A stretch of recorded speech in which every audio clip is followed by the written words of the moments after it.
Hello दोस्तों, मेरा नाम है मन्नू और मैं रहता हूँ जर्मनी में। और इस वीडियो में मैं बात करने वाला हूँ कुछ नए स्टूडेंट लॉस के बारे में जो इफ़ेक्ट करेगा उन स्टूडेंट्स को जो जर्मनी में रहते हैं और 2024 में इस साल जर्मनी आने के बारे में सोच रहे हैं। चलिए जी, अब देरी न करते हुए वीडियो की ओर आगे बढ़ते हैं।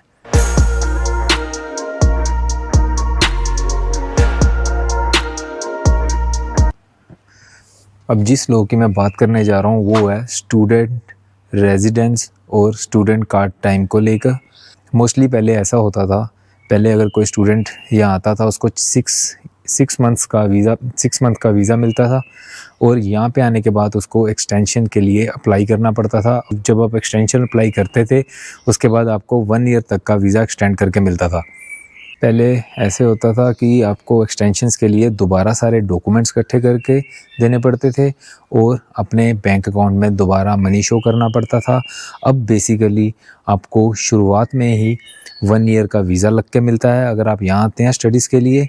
अगर आप एक्सटेंशन के लिए अप्लाई करते हो तो अब आपको 2 साल का एक्सटेंड होके मिलेगा वीज़ा। अब ऐसा हो रहा है, यहाँ आने के बाद अगर कोई स्टूडेंट एक्सटेंशन के लिए अप्लाई करता है, उसकी स्टडी जितने टाइम पीरियड की होगी अब उसके इक्विवेलेंट आपको वीज़ा लग के मिलेगा। चाहे आपकी स्टडी 2 साल की हो 2 साल का मिलेगा, 3 साल की हो 3 साल का मिलेगा। स्टडी के इक्विवेलेंट आपको वीज़ा लग के मिलेगा जितने टाइम पीरियड की आपकी स्टडी होगी। पहले बहुत टाइम भी ख़राब होता था, एक्सटेंशंस के लिए बहुत भाग दौड़ भी होती थी और काम पे भी आपको ये सुनने को मिलता था अगर टाइम पे आपका कॉन्ट्रैक्ट कैंसिल हो जाएगा अगर टाइम पे आपका वीज़ा एक्सटेंड नहीं हुआ तो। न्यू स्टूडेंट्स को ये प्रॉब्लम फेस नहीं करनी पड़ेगी क्योंकि अब वीज़ा एक्सटेंशन अप्लाई करने के बाद आपको डायरेक्टली 2 ईयर्स का वीज़ा मिलता है। अब जिस लॉ की मैं बात करने जा रहा हूँ वो है आपकी मिनिमम वेज इंक्रीज़ को लेकर।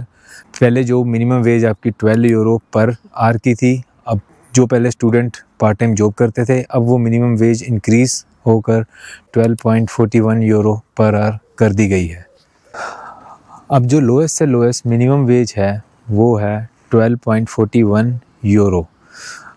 अगर आप काम स्टार्ट करते हैं आपको स्टार्टिंग में ही ये मिनिमम वेज मिलेगी जो अब बढ़ के 12.41 यूरो हो गई है।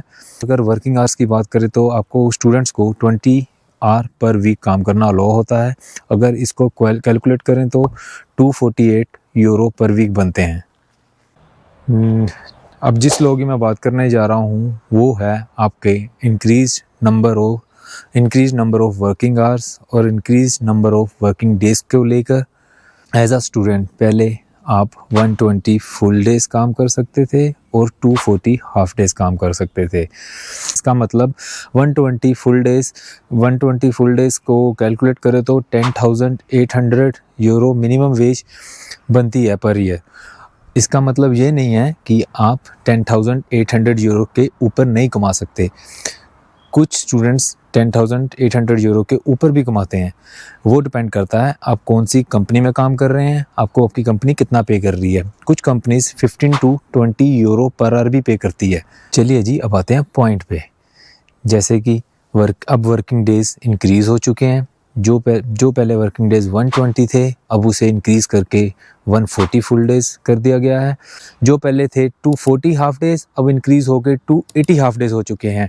जैसे कि जो मैंने मिनिमम वेज आपको बताई थी 12.41 यूरो पे आप काम करके near about 13,000 euro per year earn कर सकते हैं। और इसका मतलब ये है अब स्टूडेंट ज़्यादा कमाएंगे और ज़्यादा सेव भी कर सकेंगे। ये थे जी वो नए स्टूडेंट लॉस जो मैंने आपको इस वीडियो में बताए हैं। आई होप ये वीडियो आपको मेरी पहली वीडियोस की तरह हेल्पफुल रहेगी और जल्दी मिलेंगे एक और नई अच्छी वीडियो में। तब तक के लिए अपने परिवार का ख्याल रखिएगा। Bye bye, take care.